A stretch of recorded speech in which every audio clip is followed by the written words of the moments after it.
Welcome to Shore Talk. Shore Talk is designed to keep you better informed of what's going on here on Virginia's beautiful Eastern Shore.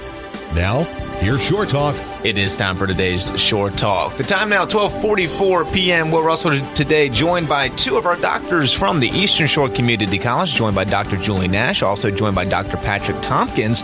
And they have a little bit of an announcement today about a new academic schedule that the college will be adopting. So welcome. How are y'all doing this afternoon? Doing great, Will. Thank you. Thank you for having us. Absolutely. So, why don't you just tell us, what is the new academic schedule that the community college will be adopting, and when's it go into effect? Well, thanks for inviting us, Will, so that we can share this terrific news with the Shore. Eastern Shore Community College is the first community college in Virginia to move all of its programming into 8-week formats.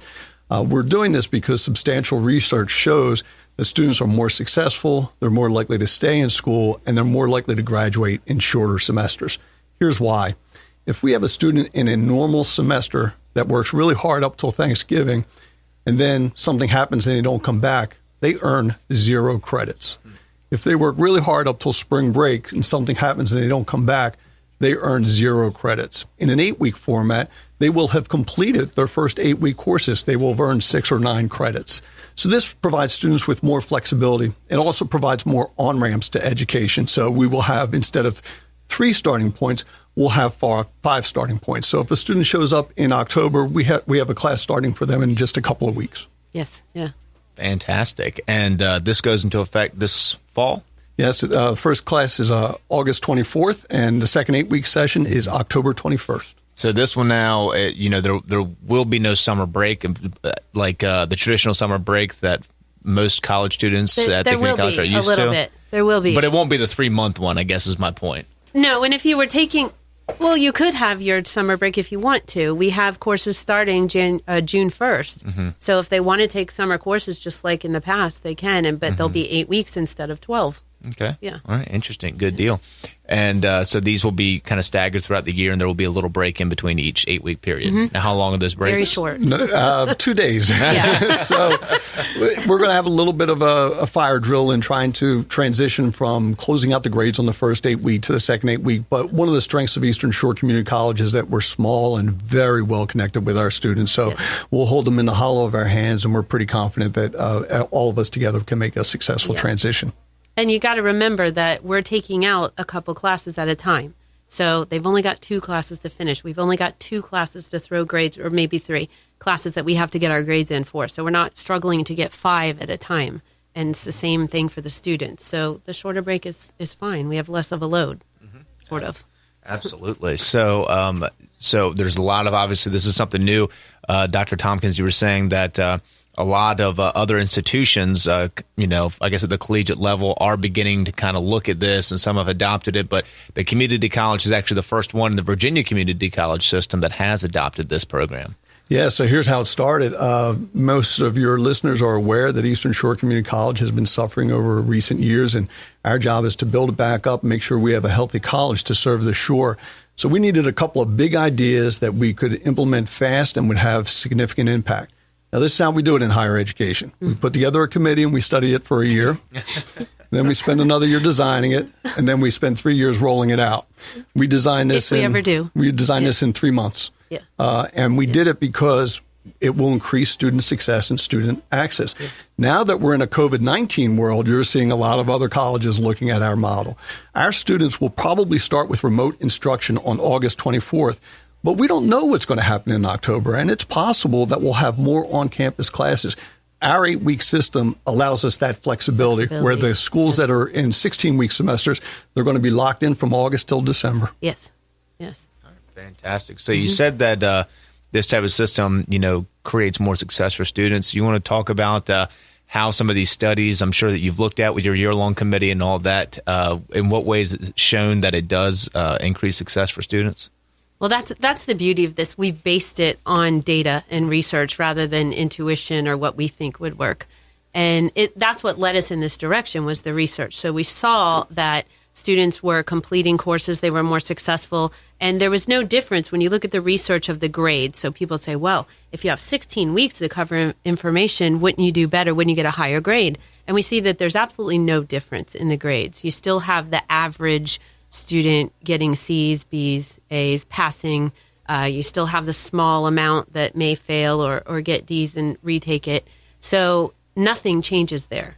So, but the difference is students dropping out or students not completing. So the thing that you want is for them to make it through, like Dr. Tompkins was saying, they're able to get that closure. For instance, if you had your husband just lost his job or your wife or spouse, let's just say spouse loses job, you have to drop out of school. You're in an 8-week session. You only got 1 week left. So you tough it out for one more week, and then you quickly go out and get a job and help support the family, and you go back to school and you catch the next 8-week cycle in the spring.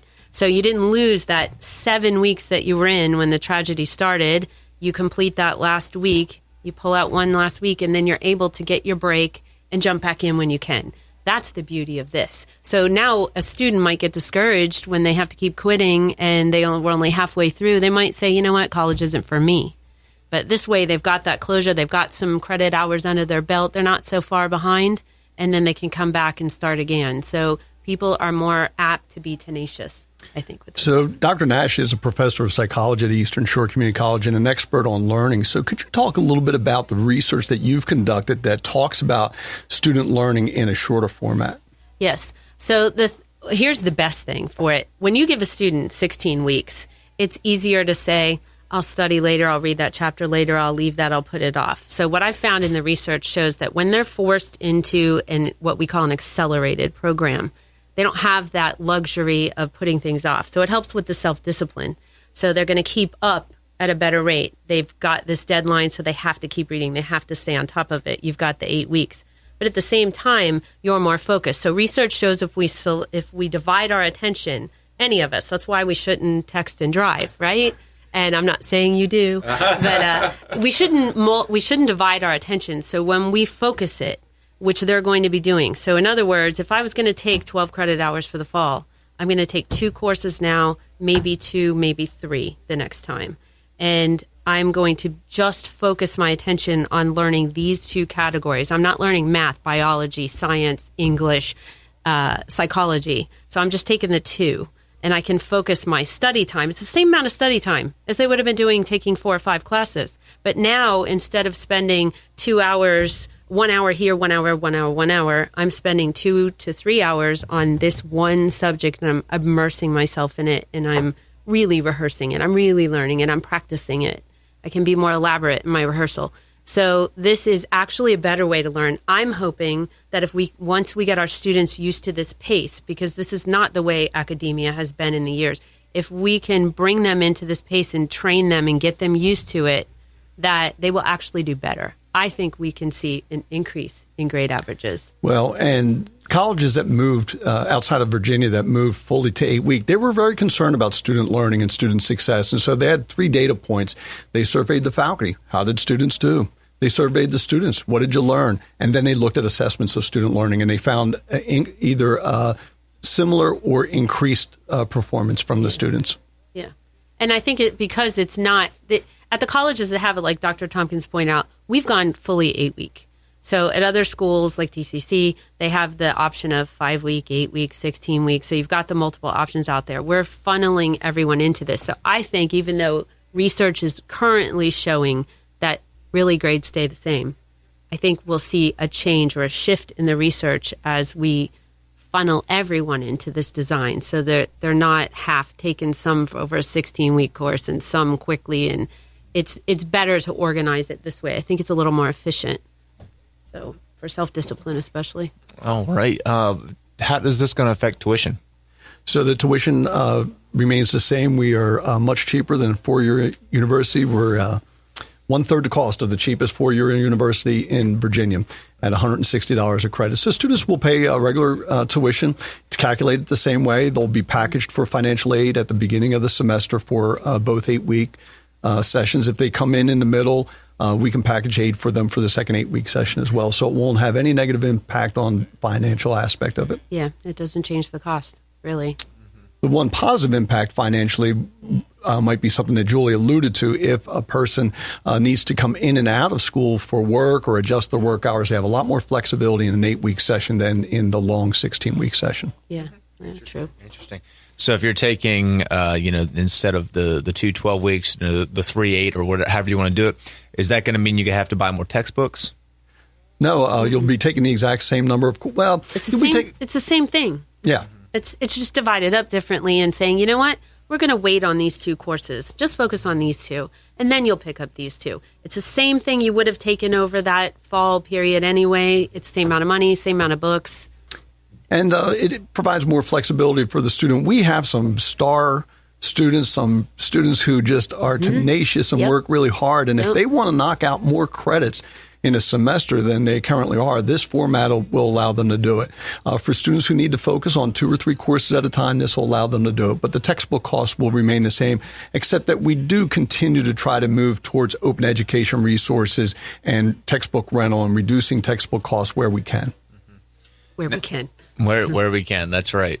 So with this new 8-week system, will that change the class structure at all as far as days per week? I mean, a lot of classes, Monday, Wednesday, Friday, Tuesday, Thursday, whatever. Will that all be the same? It really doesn't change it. If you think about, a typical schedule, if you were taking 2 courses on Tuesday and Thursday, right, and you had one course from 1 to 2:30 or 2:15, then you had another course from 2:30 to 3:45.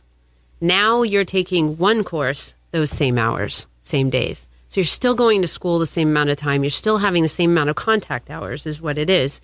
You're just doing this the same subject during that time, which for me, being in the classroom, if it's an in-class, face-to-face session, I always run out of time. I'm terrible at this. I want to do so much and I get so excited. And we just start to really get everyone in that learning gear, and it's time to end class. And they've got to go shift gears and get in a whole new mindset for a different subject. So it's actually, I'm looking forward to having them for this 2-hour block, 2.5-hour block. And I can do much, much deeper, amazing things with them in the class. So when they leave my class, they've already got things in long-term memory. I've already been able to get it past that bridge over to the long term because I've had more time at a time with them. It's better for me. We've also built in more flexibility in how we deliver instruction, which we just got lucky. It really helped prepare us for this COVID crisis. Yeah. So we're going to be using more hybrid formats, which would mean that some of the instruction would occur online, would occur remotely. And Dr. Nash is putting together a professional development program that we planned long before COVID-19 and how to deliver instructional excellence through multiple modalities. Every one of our faculty members will be going through that program this summer. And so it really dovetails nicely with what we have to do with remote instruction in our preparation for the 8-week session. Yeah, it's amazing, actually, how prepared we were ahead of time with your foresight, starting to wonder if you have some ESP. But yeah, we were already preparing for something that was necessary, and we didn't even know it. Now, do you think this new schedule will affect the ability for students to get face-to-face time with their professors? I personally, I'll just speak for myself personally, this past semester, switching to everything being remote, I've spent more time face-to-face with my students now than before we had to leave the campus. I used to beg them to come to my office. I need to talk to you. I need to talk to you about your study skills or what's going on. And it was very hard to get them in. Now, I just text them and say, hey, I'd like to Zoom with you. What's a good time for you? I'm getting off work at 10. Okay. I'll send you a request at 10:30 and we meet. And it's been more hours for me, outside of the normal office hours that I used to keep, but it's been very beneficial. I saw a lot of my students do better this semester, and I did not lower my standards one bit, not one bit. I didn't change the test, make them easier, nothing. And I saw a couple classes come out with almost all A's and B's because they spent more time with me on their own time. Maybe it's because they have nothing else to do. I don't know. But I spent more face-to-face hours counseling my students than I ever have. Julie is not unique in that. That's what other faculty are reporting to me.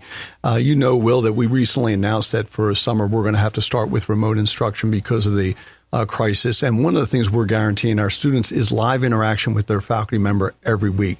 Now, that's going to take multiple forms, live Zoom sessions, telephone calls, whatever we have to texting, the different apps that we use. Yes. We're going to make sure they're okay. In addition, we have college career and success coaches, and they follow up with every student. They call every student, and the first thing we asked them was, how's it going? We wanted to know how their general well-being was.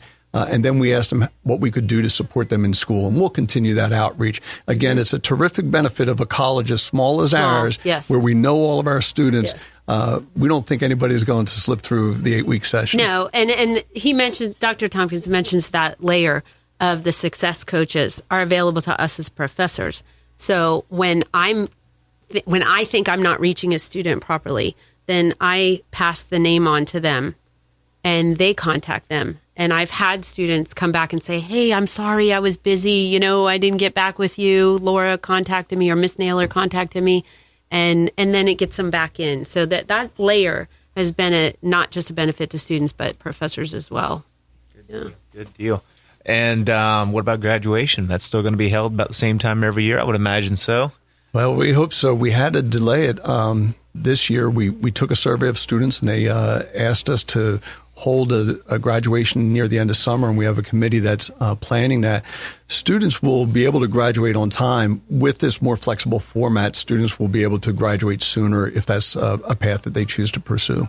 Will the annual summer, or I should say graduation ceremony, that be held in between the spring and the summer, 8 weeks, between the summer and the fall, 8 weeks? We'll hold it at this point, we'll hold it at the end of the summer, but that's a terrific question and something for us to consider as an organization. There are colleges that have a mid-year graduation in December. All right. Yeah. Well, is there anything about this new 8-week academic schedule that we've passed over today, or anything about it you guys would like to touch on one more time? Well, we're very excited about it, and we're going to learn a lot. That's why I said, a lot of other colleges would have studied it for several years. We didn't have that luxury. So the one thing that we would ask of the Shore community is come on by, find out what we're offering, find out about, we have a scholarship for almost every student that comes to the college. And also important, let us know what's not working. I don't think the 8-week session in August is going to be the same one in October, because we're going to learn a lot along the way. Yes. Yeah, and reach out, don't sit back and let yourself get behind. I always tell my students, you need to speak to me as soon as possible when you feel yourself slipping or you feel like something's out of your control. And the other thing I really wanted to emphasize is that we're not scaling back what the college offers. We're still offering full sessions, classes, everything is available. There's no reason to put your education on delay. And actually, during this time when you can't go out and do so much entertainment, now's the time to really get on your education. Now's a great time to go to college if you've been waiting to do it. And especially a time where we are so flexible, and it's approved by our administration. As you can see, he's sitting right here with me saying, we will do whatever we can to help you with this. So now's a great time to start college if you were thinking about it at all. Yeah. And there is a site or a page on the Eastern Shore Community College webpage where they can get more information. Y'all have a lot of questions on there. I guess they're FAQs, maybe that came from in-house, but some of them we covered today, but a lot of them we didn't. So I would just encourage folks to check it out online at es.vccs.edu. And if anybody wants to get more information on how to register for either summer classes or the fall semester, how can they do that? So they can dial 757-1720, and I'd like to give my work email address. It's my first initial and last name, P. Tompkins, at es.vccs.edu, and you can put that in the when you post this on the web, and we will also have it posted on our webpage. Awesome. Fantastic. All right. That's Dr. Julie Nash and Dr. Patrick Tompkins with Eastern Shore Community College. Again, the Community College will be going to 8-week academic schedule sessions this summer. So there you go. I almost said this fall. You felt it coming. I know that. So exciting news, and wishing you guys nothing but the best. Thanks, Will. Thank you. Absolutely. Thank you for having us. Always welcome here. And that is the Shore Talk.